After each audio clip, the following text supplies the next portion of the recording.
Kidney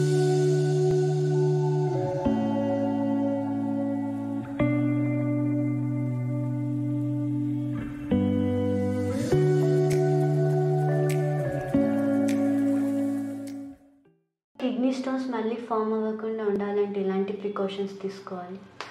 so kidney stones అనేది once ఒకసారి form అయిన తర్వాత రికరెన్స్ వచ్చే అవకాశాలు ఉంటాయి. సో అందులో రకరకాల టైప్స్ ఆఫ్ కిడ్నీ స్టోన్స్ ఉంటాయండి. మామూలుగా కాల్షియం ఆక్సలేట్ స్టోన్స్ అనేది కామన్, కాబట్టి ఇందులో రికరెన్స్ అనేది చాలా కామన్గా ఉండొచ్చు.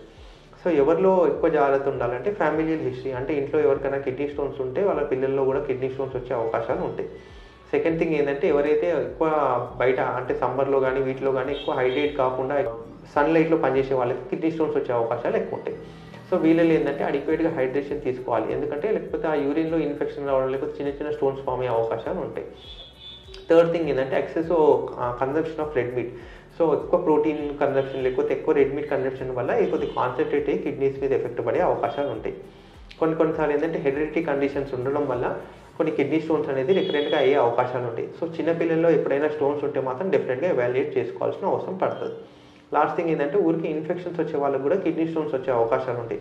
సో ఏజ్ ఓల్డ్ మెంబర్స్ అన్నా లేకపోతే డయాబెటీస్ ఉన్న వాళ్ళన్నా కొద్దిగా ఫ్రీక్వెంట్గా టెస్ట్ చేయించుకొని ఒకవేళ యూరిన్లో ఇన్ఫెక్షన్ ఉంటే అలాంటి వాళ్ళలో కిడ్నీ స్టోన్స్ ఉన్నాయా లేదా అనేది కూడా డెఫినెట్గా చూసుకోవాలి.